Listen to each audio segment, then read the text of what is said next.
د افغانستان په اړه د ملګرو ملتونو تازه او مهم اعلان.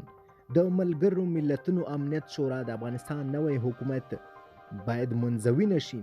طالبانو ته بالاخره یو ښه او شنه اشاره. دوستانو په دې هیله چې روغ جوړ به یې، ویډیو را سره تر پایه وګورئ، زموږ چینل سبسکرایب کړئ. د ملګرو ملتونو امنیت شورا د افغانستان نوی حکومت باید منځوي نشي. ټاکل شوې ده چې د ملګرو ملتونو امنیت شورا به نږدې راتلونکي کې د افغانستان په اړه غونډه راوبولي.